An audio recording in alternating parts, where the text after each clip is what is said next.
I would say if you are around people who have a very good vocabulary and they use good words, it's only a matter of time before you Before start borrowing yours, those words as well. yeah, The choice of words that you use and the way you deliver the words, your tone. I think tone is also very important. In our society, I think reading is not that common. I it feel like back in the isn't. day, people used to read more. Joseph is a reminder or is a reminder for me of the level or the standard that we can all achieve when it comes to your relationship with God.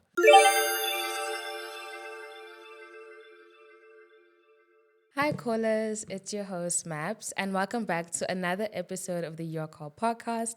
As you can tell, I am on my own today. My co host, Sam, is not with me.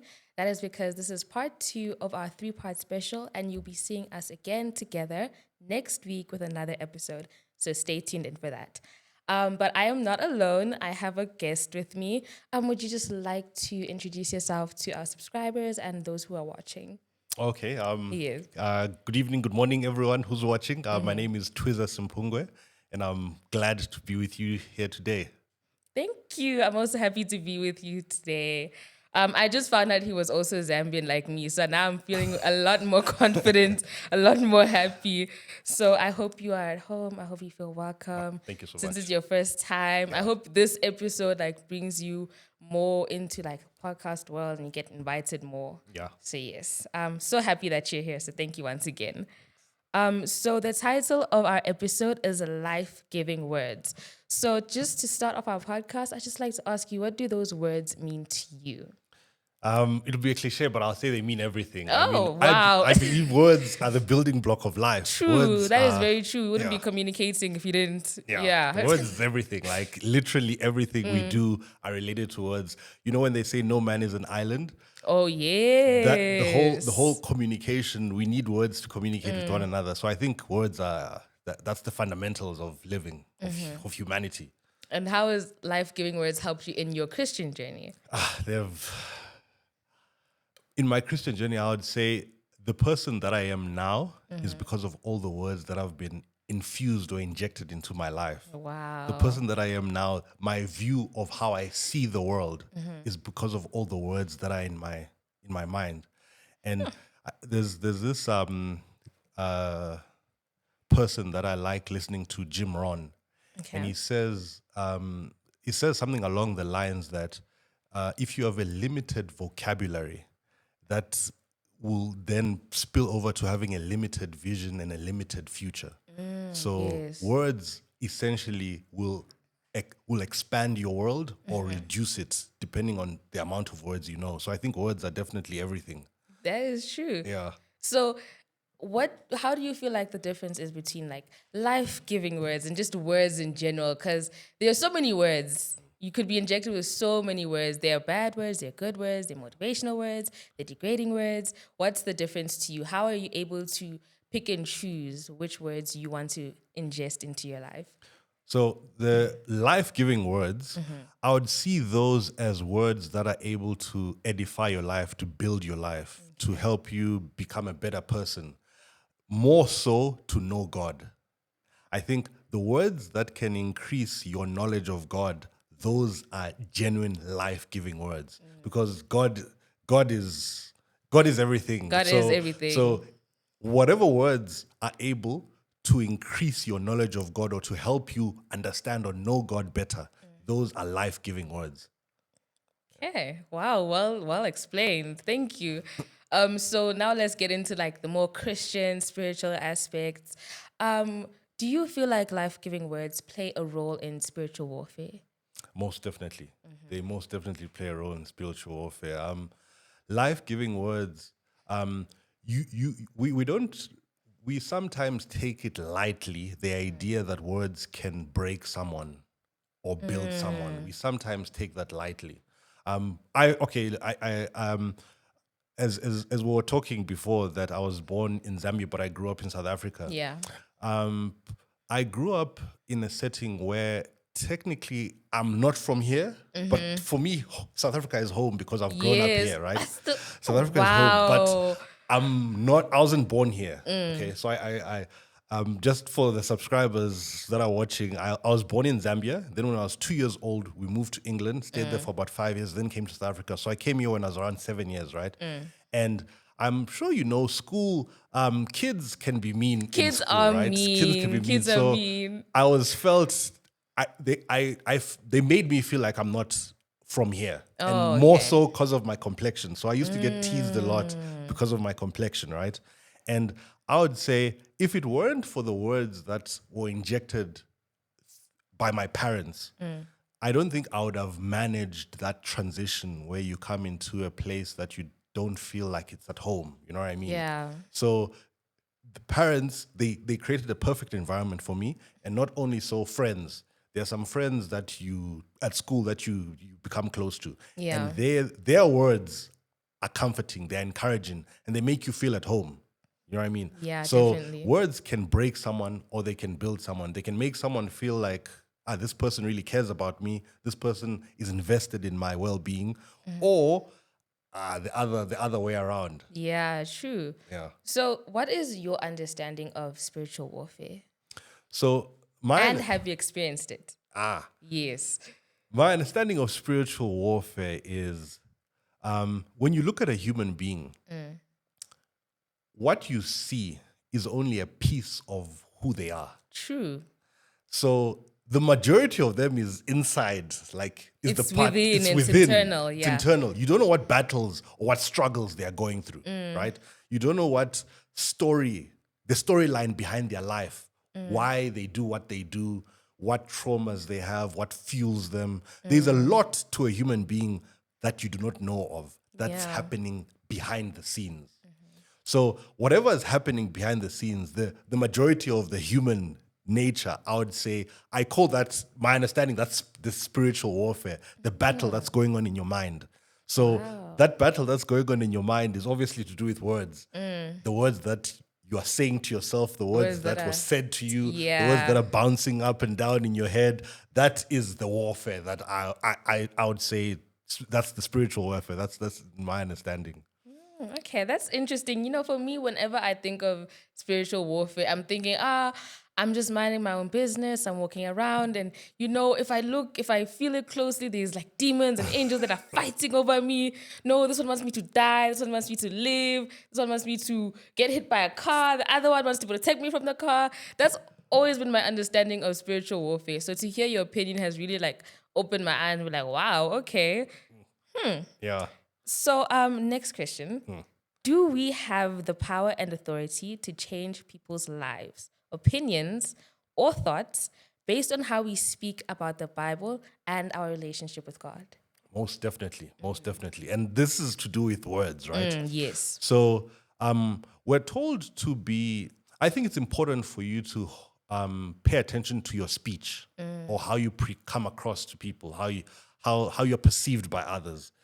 And purely it's about words. Like, the first thing that comes to my mind when I think about school, we had this teacher who, our accounting teacher, who had a monotone voice, right? Ooh. And that class was an interesting class.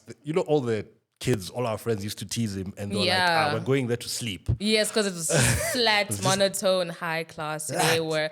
Like, and you can imagine our understanding of accounting has been attached to a monotone voice. So there are many students who in that class most likely didn't catch on the subject of accounting. Yeah. Purely because of how it was presented by that teacher. So if the teacher had infused some life in his words, Yes, energy. There would be energy. It's more likely that people would find that subject more interesting. True. So in the same manner, the way you present the word of God is very important because those words, when someone is listening and looking at you, they can see whether you really mean what you're saying. If you're really like passionate if you're really about passionate it. about what you're saying, they can see it in the way the words you choose, the way you speak, they can see your passion. So I think it's important how we deliver the word of God or how we talk about the word of God. And actually, words can also expose you.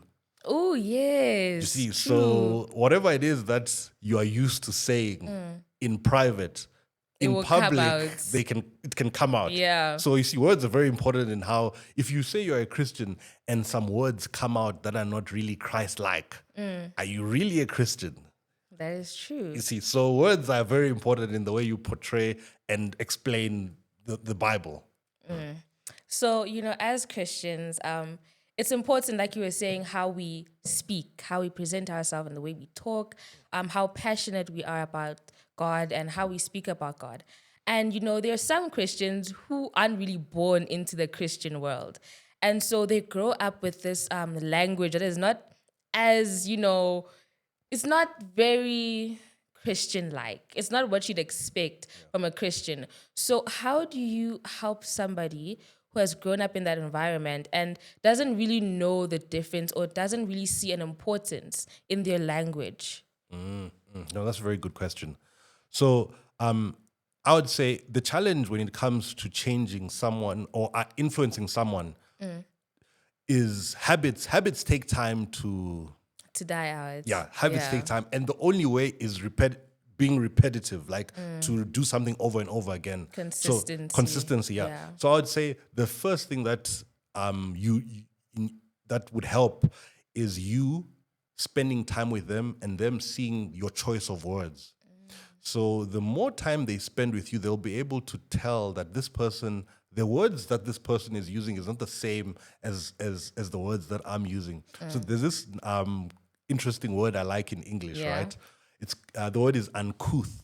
Uncouth. Yeah, uncouth. Ooh, okay. So it means lacking good manners Oh. you know that Yeah. the way you carry yourself, lacking good manners or refinement or grace in your speech. There are some people whose speech is very Lackluster. yeah, you see what I mean? Yeah, I can So- also use big English words, guys. You see? So I would say if you are around people who have a very good vocabulary and they use good words, it's only a matter of time before you Before start yours- borrowing those words as Yeah. well. So if you're around people who curse a lot and who use cuss words a lot, you will most likely also start using those words. So I would say, firstly, you need to watch your company, see the kind of people, what words they use. And then on top of that, the words that you consume, the words that you read.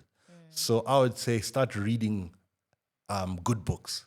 I would say interesting books that will increase your vocabulary and give you more words to say. Because I think sometimes in our society, I think reading is not that common. I It feel like back in the isn't. day, people used to read more. But Back now, in my day. you see, but now in our Yeah. generation with social media and movies and With series, technology.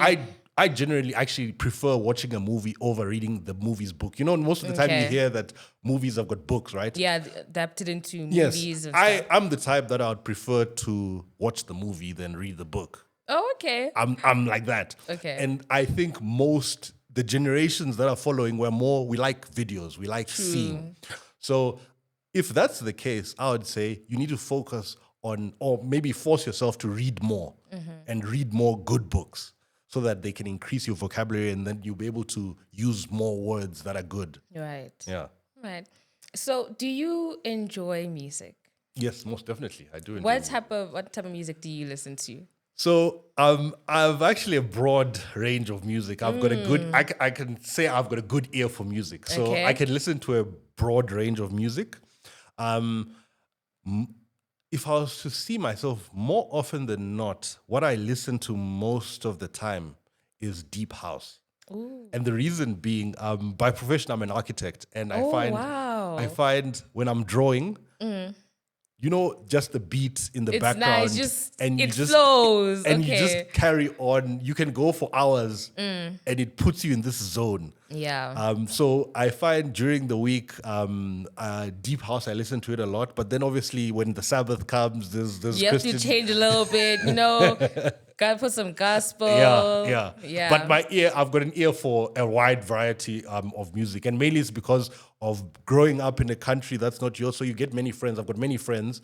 So those many friends, I learned how to appreciate all their All styles tastes and styles. tastes of music. Yeah. So I listen to all genres. I would say. Yeah. I agree with you. I feel like I can listen as long as it's catchy, as long as I enjoy it, I'll listen to it.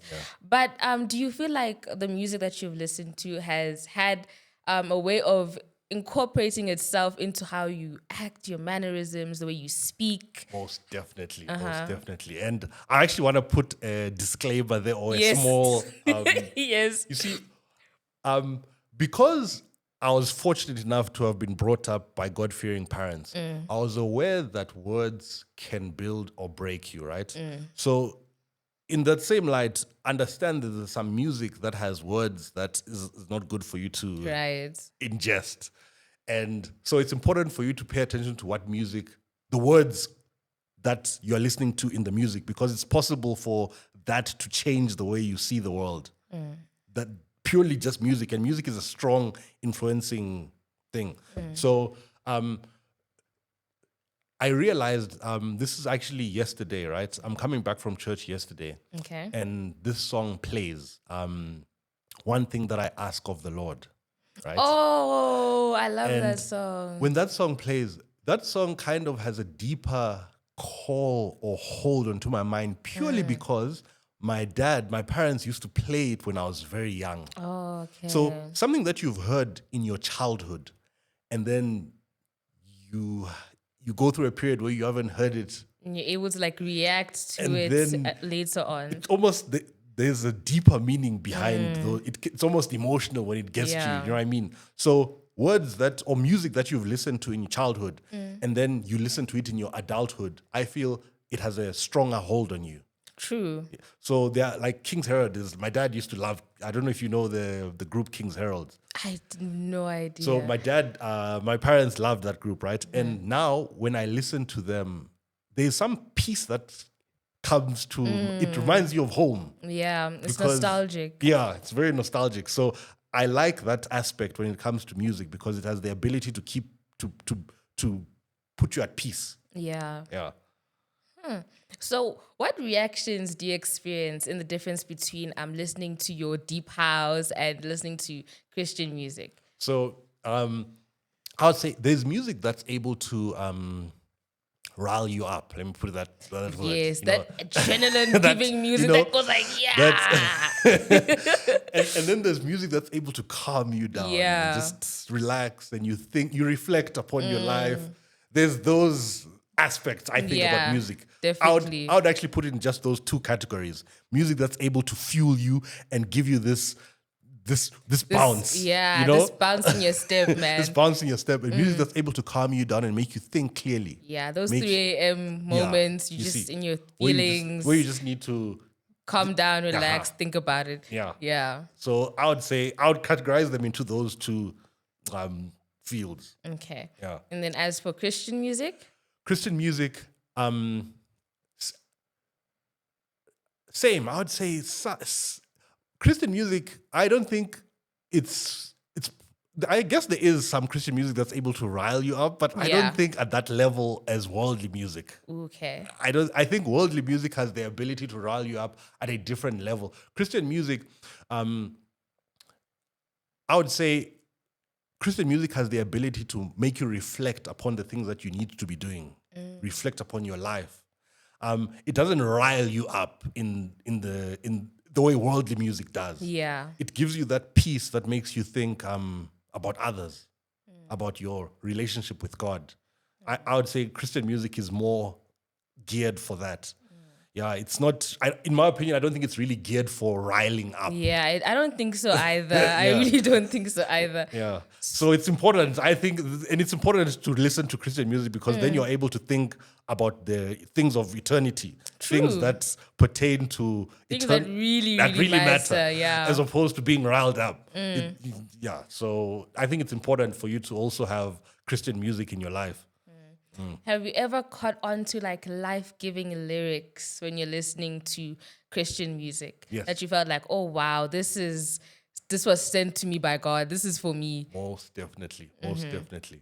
One of my favorite songs is "Just as I Am."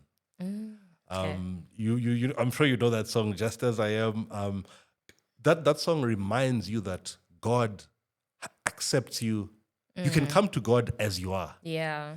And it gives you that peace that, yes, there are things that you need to work on in your life, but as you are loved. True. You see, and Christian music reminds you of such things because it's important to know such things. Some people are afraid to approach God as they are. True. Yes. And they think, because of all the words that have been told to them, they think that they're unworthy and God is unkind, he's unjust, or Yeah. he's punishing, he's vindictive. They think like that because of the words that have been Given to given them, to them. that they've listened to, they've but heard. songs like Just As I Am remind you that God actually loves you as you are, and you're able to approach him and come to him just as you are. Yeah. So you see, songs like that, I feel they remind you of life-giving words. Okay. And we obviously know that there's certain ways that we speak to different people.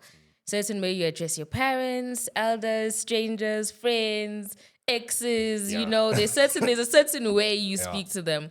So is there a certain way or order in which you have to speak to God when you're talking to him? I think so too. I think there is a certain way you need to talk to God. Okay. And ideally, you need to talk to God. You need to develop a relationship with God. Once you develop a relationship with God, you will talk to him in a certain way. I feel people who do not have a genuine relationship with God address him in a certain way. Okay. In the same way, when you have a relationship with God, you start speaking with him in a different way. That question has reminded me of a story that is mentioned by someone, right? There's this story of this man who's on a train with his two kids. So he's on this train, and the train is packed, it's full. And his kids are wild. They're jumping up and down. You know how kids Wild are, right? kids, yeah. And he has his head in his head. He's looking down and he's not even paying attention to his kids. He's just down. He has his head in his arms and he's looking down, and his kids are jumping on seats and jumping up and down. Yeah, just making a ruckus and making everything. ruckus. And it's getting the passengers are getting more and more irritated as time goes on, right? And this woman calls to him and says, the least you can do is take care of these ill-disciplined children. And she uses harsh words, right? Yeah. And she reprimands him. And then he responds and says, I'm so sorry. We're just from the hospital. My wife has passed away, and I do not know what words to tell my kids that their mother is dead. Ask you a question. Do you think she would have used those words if she had known his story? Definitely not. See, No you ways. see, but it's understandable the words she used because of the scenario, right? Yes. But once she now heard him say that, I'm sure she felt also uneasy. Yeah, she felt guilty. She like, felt very guilty, ooh. right? So words, having a relationship with someone changes the words that you use with that person. So the way you talk to your parents, the way you talk to your friends, the way you talk to God will change based on your relationship with them. The more you know about them, the way you address them also changes. Okay. You see, so if you spend more time with God, the way you talk to him, it changes. And I like how God talks of Moses being his friend. You can imagine talking to God like he's your friend. Man, that's such an amazing title to have.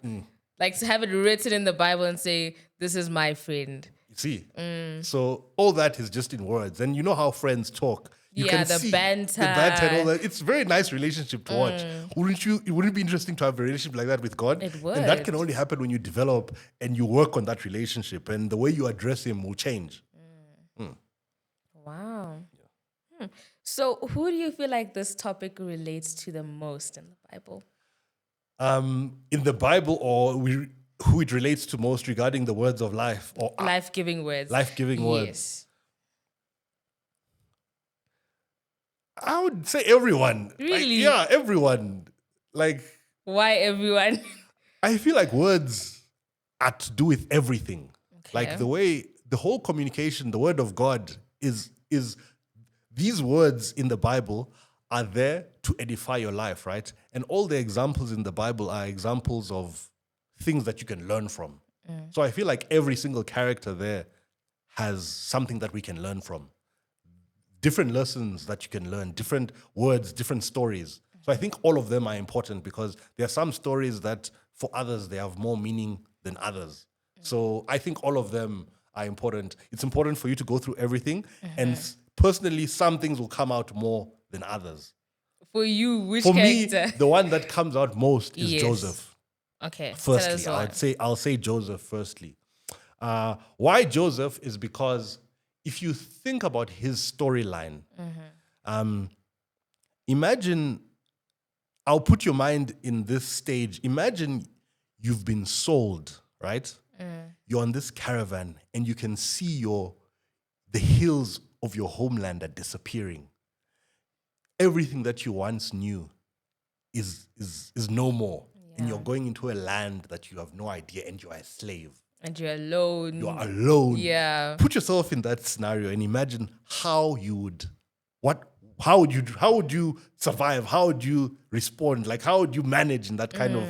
And Joseph decides to make a pact with God and says, the God of my father is the only thing that I'll hold on to. So it's just him and God.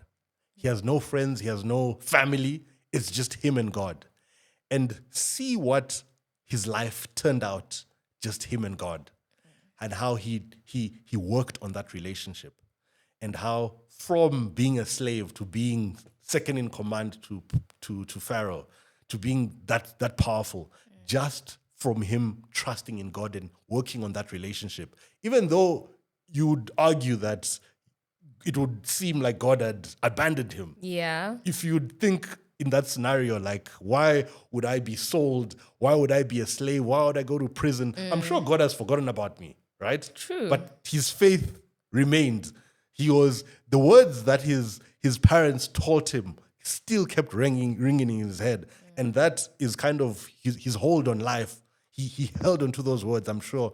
And that was what made him successful.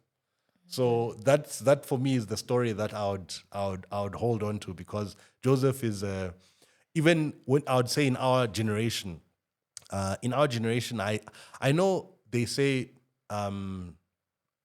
life is the same in the past, like, there's nothing new under the sun. Yeah, history repeats itself. Yeah. But in my view, I feel like as the years carry on, the challenges and the temptations get stronger. I 100% agree with that. I feel like our generation. Oh, I just feel like sometimes I wake up and every small thing irritates me. Like, why are the dishes not done? Why is the house still dirty? Why is my phone not charged? Like, every little thing just pops you off, and then it gets bigger and greater and stronger. You see, and if you think about it, back in those days where there was no social media versus now, back in those days where you couldn't, it was hard to get hold of pornography, where now it's easily accessible. Yeah. You see, someone like Joseph, who is a reminder that you can run away from situations that call to the flesh. In our day and age, how many young men can run away in such situations? That is, you see. yeah. So Joseph is a reminder, or is a reminder for me of the level or the standard that we can all achieve when it comes to your relationship with God. When you have a relationship with God, you'll be able to answer the way he answered her and say, how can I do this in front of God? Imagine that kind of relationship he had where he could feel the presence of God. We know God is everywhere. God is everywhere. But some of us, because our relationship is not so strong, we're able to do things without in in his the presence, in yeah, his not even presence. considering what he might think. Yeah. You asked me about the relationship with my parents. I would say if your parent is next to you, there's a certain way that you behave, isn't it? True, very, very true. There are certain things that you just can't do when your parent is around. And we forget that God is around. And we're able to do certain things because our relationship with him is not so strong. You see? So that's why Joseph for me is one of my favorite characters, because he was able, God's presence was that vivid that he was like, how can you ask me to do this? How can I do such a thing in front of God? In the presence of God. So that would be the one I'd pick. Yeah, that's a great example. I feel like when I think of life-giving words, I just automatically think to creation, because God literally spoke existence. And I always like look outside and I realize like, dang, like we wouldn't even be here if God didn't decide that he wants us to be here. If God didn't say, no, I want my son to die for our sins, we would never in a million years, we wouldn't even be meeting like this. Yeah. So for me, life-giving words, I always just think of creation and I just feel like, wow, if God says he's going to do it, he's definitely going to do it. And he'll do it now in front of you. And you will see that, wow, really, this is God and this is what is taking place. So how do you feel like we should include life-giving words in our own vocabulary? Do you feel like there's a certain manner that you have to present it? There's a certain place you have to present it? Or is it something that just sparks up in you through the Holy Spirit that, oh, wow, I actually said this. I'm surprised at myself that I was able to say this. Well, I think the more time you spend with God, the Holy Spirit is almost like infused into your vocabulary. So there's firstly that time spent with God.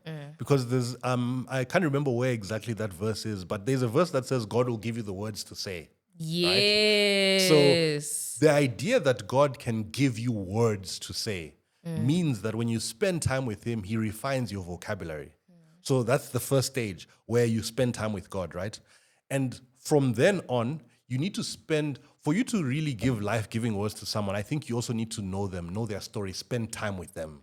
Because when you know their story and you've spent time with them, the words that you say is not the same as someone who's just met them. They have more gravity. They can reach their hearts. Yeah. So I think you spending time with God, then God gives you the words to say, and then you also knowing the person that you're talking to, genuinely knowing the person that you're talking to, having spent time with them. I think the choice of words that you use and the way you deliver the words, your tone. I think tone is also very important. Yes. We sometimes forget how important, there's that verse that says a soft voice turns away wrath or anger. Yeah, okay. So if people are shouting at each other and you just reduce your tone, it almost calms the whole situation down. Yeah, now you're able to have a conversation, figure out what our problems are. Yeah, so I think words are extremely important. And you know what actually comes to mind? One of the reasons that I decided that this, I haven't let everyone know that I'm married, right? One of the reasons why I'm married was purely because of hearing the words of my wife. Really? Yeah, Tell literally. us more about that. So it's actually an interesting story because I don't know how much time we have left, Okay. but in summary, No, right? take your time. You have plenty of time. Okay, so I leave. I'm working for an architecture firm, and right before COVID, I joined a construction firm, right? Okay. And when I joined this firm, the boss there is a bit odd in his movements, right? And he comes Okay. to me and he tells me, "Hey, Twiza, I'm gonna make you a rich man, but I need you to be stable. I need you to be grounded." Okay? Wow. He said And that to you like guys, directly. He said that to me directly, and I need you to be Wow. grounded. And guys who start making money and they don't have wives are a bit loose. That's what he tells me. Ooh. If you don't have a wife and you've got money, you as a young man, it's a dicey bit situation. sketch, It's a yeah. so he's like, ideally, I would prefer that you are married before we start making money. So he's like, is there someone that you have? And I was like, there's someone I'm working on, but Yeah, you know. you see how the game is moving. You see, so I give him a general description. Then he's like, nah, just let it go. I've got someone for you. Wow. And I'm like, you know, in our generation, Don't tell me you married your boss's daughter. listen. Wait. So I'm like, this is a bit odd. Like, let me just ignore him, right? Yeah. So day after day, he keeps bringing this up. He keeps bringing this up to the level where I feel uncomfortable sometimes, right? He keeps asking, hey, listen, I'm actually good at setting people up. There are 4 couples that are happily married that I've set up. Wow. He's been telling you his He's resume not and telling everything. me, you know what I mean? So, and then I one day, there's a small voice in my head, right? That actually reminded me of a promise that I made to God when I was young. Okay. And the promise I made to God that he was the one who was going to pick my wife, right? And him bringing this up constantly kind of reminded me of that promise. I was like, hey, maybe this is God saying... Maybe this is God saying that, you know what I mean? accept this offer. And on top of that, I'm like, hey, in my job, you know, what if this guy, because I'm ignoring him, he things at decides, work nah, becomes... Twiza, you there's out. tension, you know what I mean? Yeah. So I'm like, for the sake of my job and that promise I made with God, let me just accept. So he calls this lady, right? And then he gives me her number. And he says, listen, I'm not saying you should get married to her. Just get to know her and tell me what you think, right? So I remember storing her number down, and I remember putting an alarm on my phone to text her. Wow. Okay. Because I knew that he's going to be asking for updates. And I'm the type of person that if I don't actively make a follow-up on this thing, I'm going to forget to actually follow up on actually this. follow up. So I literally put an alarm on my phone, and the alarm was like every 3 days, text her to find out more about her. So over the course of the weeks, through our texts, I noticed that the words she said were not normal words. Like our conversations were not the usual words that I would expect from a lady. Okay. You know what I mean? And to put it simply, she had design language. Design language. Yes, she had design language. So Okay. I told you I'm an architect, right? Yes. So in architecture school, there are certain words that we use when we're explaining things. Okay. So she used some of those words that a normal average person wouldn't use. Okay. So it intrigued me. I was like, oh, I wonder how is it that she has design language, right? More so, what intrigued me about this whole scenario is when we started our conversation, she specifically asked that we shouldn't share what our careers were. Let's just get to know each other, because she felt like there are some people who they judge you based on your career. Your career, yes. So she's like, let's not share what we do for a living. Let's just get to know each other, right? Yeah. But we can say where we work. So she told me she works at King Pie, right?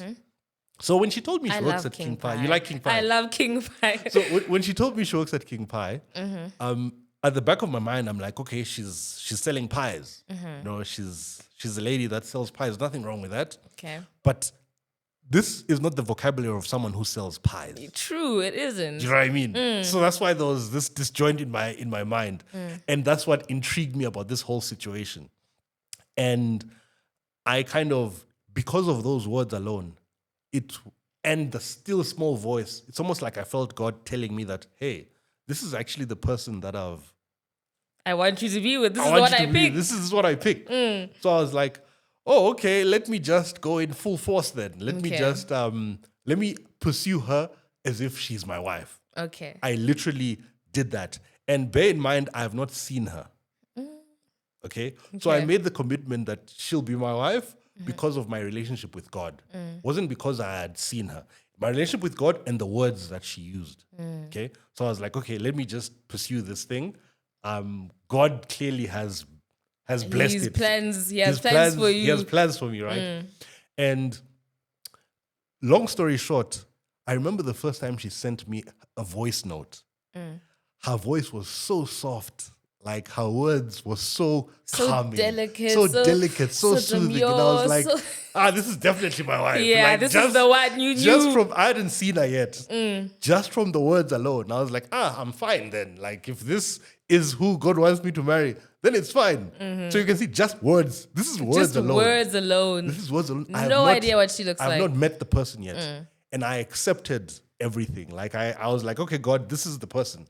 So long story short, the relationship turns out well. This is during COVID time, if you remember. Yeah. And I find out she stays like 5 minutes away from me. Wow. Like during lockdown, you can imagine it was easy. We can just walk. You just walk two sides of the same street. She stays, and long story short, when I then tell my boss that actually everything is going well, like I didn't realize that it would go this well. It'll go this well. And he's like, okay, cool. I've got a lot of money ready for you. What? Literally, that's what my boss literally is like, here's the money. It's ready. Wow. Now, if you tell me, is that not God? Like that is definitely God. One of the hardest things as us as guys when it comes to marriage lobola, we is know. lobola money. Like my boss literally like, here's a lump sum. Tell me when you're ready for us to go. So after that, I was like, okay, I'm ready now. And we went. Wow. And now she's my wife. So you can see how things just fall into place when all the words are in the right place, I'd say. So that's just amazing. Yeah. That is so amazing. Yeah. So wow, words have power, guys. Words of power. So words her words, have I'm power. sure if you She's an interior designer by profession. So you can see an architect and interior designer, we work together.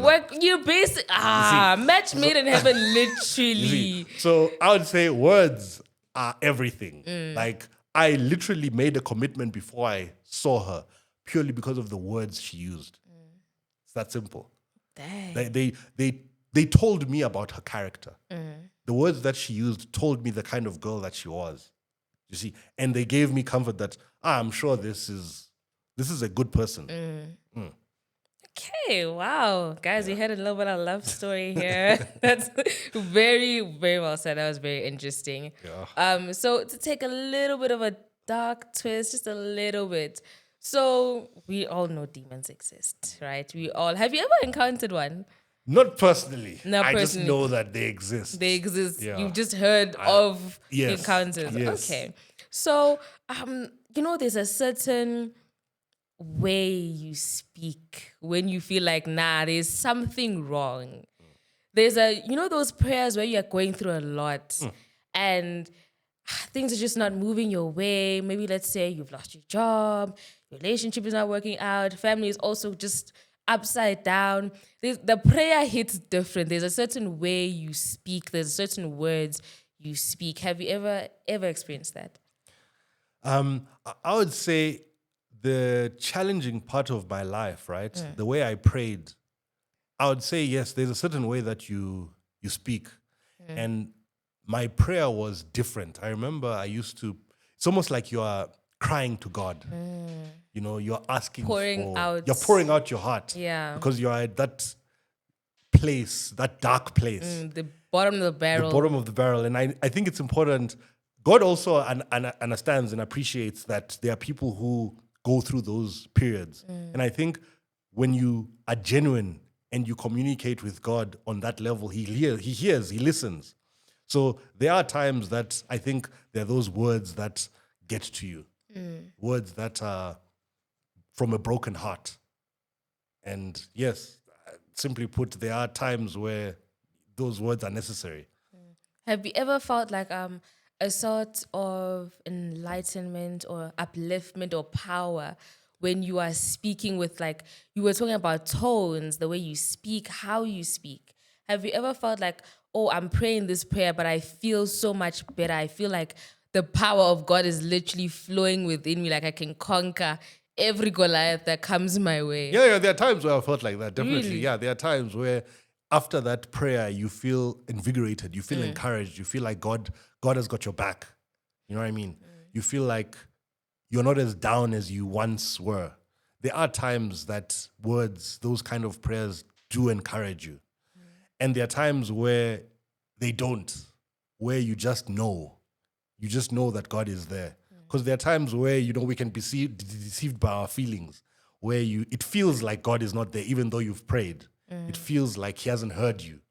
There are times like that where the words that you were taught, that I was taught, those are the ones that encouraged me, because I was fortunate enough to have been infused with good words from childhood. Since you were young, Since I was young. So in those times where you feel like God is not there, the words are still there as an encouragement. They remind you that even though it feels like he's not there, he's there. Always there. He's always there. So those words are like stuck at the back of my mind. So even when I went through those down moments, those dark moments, it's almost like they are still soft in the background, saying that I'm still here. Reminding you. That God is still sitting on the throne. You know, those kind of words, that God has still got everything under control. Yeah. As long as the sun is still shining, the sun rises and the sun goes down, the earth is still the way it is. God is there. God is still there, you see. So even though there are some times where in your dark moments you feel, you utter those prayers and you think that God is still not there, I feel those words of encouragement, or those words that were there in your upbringing or in your environment, they're the ones that carry you through those places, through those dark moments. So I want to just talk a little bit about spiritual discernment. Do you think you're spiritual discernment? Do you think you have it? You can understand, you can discern? I think I do. I do. Yeah. Are you confident that you can? Yeah, I think I'm confident there. I think when you've spent time with God, he genuinely gives you discernment. Like, remember how I mentioned how I found my wife. Yeah. I feel that was through discernment. Oh, okay. Because it's not normal for you to accept, in our generation, accept a hookup, someone who you just met, who's your boss, who you don't know.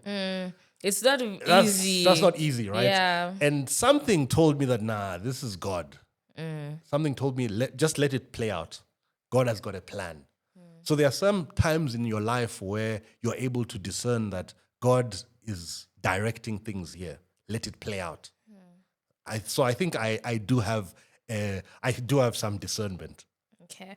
So, how do you discern, or how can you help others discern, when somebody is speaking in a nice tone, in a powerful tone, but you have this feeling that it's not coming from a nice place, especially if it's someone who is, for example, a pastor or an elder, and you're like, oh, he's saying all the right words, he's using quotes from the Bible, but man, there's just this thing, it doesn't feel like it's genuine. Like, how do you interpret that? Yeah. That's a very tricky question. It's hard to teach someone how to interpret discernment, right? But I would say there's something in human beings that they're able to tell when something is not right. So off. It's almost like, there's something in humanity that God has put in humanity where you can tell that, this is a bit off, or this is a dangerous situation, or this person doesn't seem trustworthy. There's almost that small, like sixth sense. Yes, that you can see that, here I need to be careful. Here, this might be a path that leads into a wrong road. So it's almost like you don't need to be taught. It's like it's ingrained in every human being. Like, I think humanity, it's almost like God has put the Holy Spirit in everyone. Yeah. That they're able to be guided in a certain way. You yourself just squash out that voice. Yeah, you just choose to ignore it. But it was always there. Yeah, but it was always there. Like, you can tell, this relationship, I don't think you should pursue it. I think you're forcing it. I think you want it too much. You want it a little too much. You want it a little too much. There's always that voice that's there. So I think you don't necessarily have to teach people discernment. As long as they spend time with God, they develop. Your discernment comes strong. I would say your sense of discernment can increase, definitely. But everyone has that small... Sixth sixth sense. A little bit. So if you spend time with God, I say your discernment definitely will increase. When you spend more time with God, you're able to tell instantly when a situation is off, or when someone has, like they say, a bad aura. Bad vibes, bad energy. You know what I mean? Yeah. You're able to tell the more time you spend with God. But in general, I think you don't necessarily need to teach it to people. I feel like people already have it in them. They can tell. They just squash out that voice. They can tell when someone is talking truth. Yeah, they can see the red flags. They can see the red flags. So discernment is one of those things that I feel people have it. Okay. Yeah, they just ignore it. All right. So were you born into Adventism? Yes, I was. You were? Yes. Okay. And how was that for you? Do you feel like there's a huge difference between people that were born into Adventism and people that have converted into Adventism? Yeah, I think there is a huge difference. Okay. I think there's a huge difference. But in general, right, I would say if I was to try and point out the main differences, someone who, depending on also the environment of your Adventism, because Adventism is a kind of also a big world. Let me just put it that way. It's a big world. There are people who are very strict, like in the way they see the world, right? So I think I was fortunate enough to have had the best of both worlds. Yeah. So I would say my mom was more of the strict one and my dad was more of the chilled one, right? Okay. So I had a balanced view of the world, I would say. But I find people who are born into Adventism, right, have a genuinely good understanding of God, right? They have a genuinely good understanding of God. But you'll find that when they don't pay attention to that relationship, when they don't, because they're used to it, because it's common, they tend not to be as zealous as people who come into the word later on. That's what I find. They tend not to be as serious when it comes to Christianity because they are used to it. It's almost like it's tradition, it's normal. You know what I mean? It's part of everyday It's life. part of now. everyday life. I find people who come into it later on are a bit more clinical. Yeah, They- that is true. but then again, those who are then also serious are also more effective as well because they've got so Yes. much experience. They know, they've been brought up into it. They know all these things. They Second know nature, the elders, you know what I the mean? books. You Yeah. see, so when they pay attention, and like the Bible says, they're not hot or cold. You know that they're not in the middle. Yeah, they're not in the not lukewarm. We don't They're want not lukewarm. lukewarm. Yeah. When they are They are very sure they are hot. They are burning for God. those ones are also very effective. They are very effective because it's almost like it's part of their habits. The Bible is in their habits, so it comes. They don't have to work at it. Like Comes naturally. It's natural. Like for me, I don't have to think about cussing or swearing because from childhood it hasn't been in my vocabulary. I know there are some people who it just comes out, right? For me, there are certain habits that are part of my childhood. I don't have to work on them. You see what I mean? So there's a difference there. I think it's definitely an advantage when you're born in a good environment, that type of Yeah. setup, because going forward, you have a foundation, a good foundation to then leap off from. And then also more is expected from you because you had True, that. very good- true. yeah, you see. So more is expected of you. So I think, yes, there is a difference between people who come in and people who come out. But at the end of the day, because God is God, he's able to make use of both equally. Someone who's come in can be as effective as someone who's been in there because Yeah. God is God. He's able to change and use Change people. anyone. Yeah. So, what words called you to stay in Adventism? I feel like because I was also born into SDA, right? And so I feel like there was a certain age where I started questioning that, do I really want to still be a Seventh-day Adventist? Like, there's the Catholics, there's Muslim, there's ZCC. Why am I staying? So, are there certain words that you were taught or that you learned in a certain period of time that properly solidified you in Adventism? Yes. I think what gave me that peace when it comes to the Adventist faith, right, is how much truth we have. Like how many words we have of truth, right? Yeah. Like this Bible that I have currently, right? It has the history of redemption in it, right? And if someone, I would say anyone, if I can just read the titles behind these books, if someone was to just browse through these books, right, they'll realize that there's too much information here. Yeah. Like these, Needs time to probably like thoroughly understand and read all of it. imagine like patriarchs and prophets, prophet and kings, the desire of ages, the mount of Yo. blessings, Christ object lessons, acts of the apostles, the great controversy, steps to Christ. If you're able to go through these books, you won't be the same. You definitely guarantee there you was going to be a change. There's going to be a change. These words are they'll change your relationship with God. So Adventism, these books, I feel they have brought a lot of truth into the faith. They have helped a lot of people. Yeah. So it's different to the others. I don't think if you were to study the other religions, if they've got these type of words that can edify you at this level. So when we were brought up and then we were taught these words, it was a no-brainer to me that this is definitely This is the truth. These the are the truth. words I want to keep These on are the hearing. words I want to keep. Like this is going to make my life I'll be more effective on this planet if I listen to these words. So it's about being exposed to such literature. I think when you're exposed to such literature, it's obvious. It's there's nothing that you can't argue against it. Okay. Yeah. Wow. So we are now coming down to our last few minutes. Is there anything that you'd like to say to those that are watching, to our subscribers? Something that you'd like them to at least bring home? Bring home. Yeah. I'll read you some words, right? Yes, please I'll read do. you some words from Christ Object Lesson. Okay. No, actually, Steps to Christ. Steps to Christ. All Yeah, right. Steps to Christ. I'll read you some words from Steps to Christ. It's chapter 13. Okay. Rejoicing in the Lord. Okay?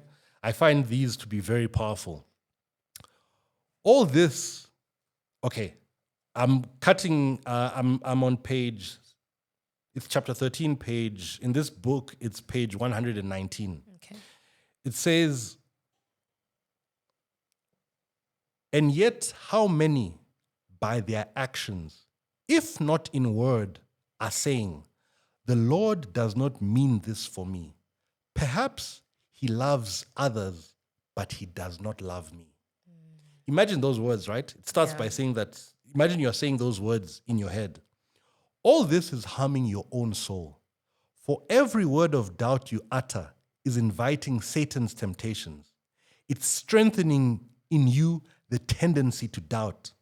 It is grieving from you the ministering angels. When Satan tempts you, breathe not a word of doubt or darkness. If you choose to open the doors to his suggestions, your mind will be filled with distrust and rebellious questioning. If you talk out your feelings, every doubt you express is not only reacts upon yourself, but it is a seed that will germinate and bear fruit in the life of others. And it may be impossible to counteract the influence of your words. Your words have the ability to germinate in others' lives, and that may be impossible to counteract that germination. Imagine how powerful that is. It continues to say, you yourself may be able to recover from the season of temptation and from the snare of Satan, but others who have been swayed by your influence may not be able to escape from the unbelief you have suggested. How important that we speak only those things that will give you spiritual strength and life. The idea that there are some things that you can say to someone that they can lose eternity. They can lose it. Can you imagine how deep that is? Yeah. How there are words that you can utter that someone may not be able to get over. It may put them in a dark prison cell for the rest of their lives. Or there are words that you can say that can bring life, that can genuinely edify someone and encourage them when they're going through a rough period. I think we forget that there may be things that you recover from, but others may not be able to recover from purely because of the words you used. So in closing, my closing remarks would be, we should pay attention, very close attention to the words we say to others, because you don't know what word How it might influence how it might them. influence someone. Yeah. And that one word might influence someone, and no one will be able to change, almost impossible to counteract the influence of those words. So you can imagine, I feel for people who have been brought up in an environment where they've been hearing words that are degrading. You know, words that, I remember growing up, we would get beaten when we say you're useless to your brother. Like, I'm the first, when you're young, such things, using mean words is kind of, It's just out there. we would get in trouble when we use mean words to each other. So it's unfortunate that there's some people who are brought up in environments where they can use mean words to each other. And we don't know how that affects their character as they grow older. And how many words you'd need to forget all those bad words. So it's important for you to pay attention to all the words that you say and pick your words carefully, because they have the ability to give someone life, to inspire them, to build a future for them. Or they can lose eternity. Okay. Yeah. Thank you so much for those words. And that was a lovely conclusion. Twiza, thank you again so much for joining me on this podcast episode. Callers, this has been the end of our episode 4, and we'll see you again next week. Thank you. Thank you.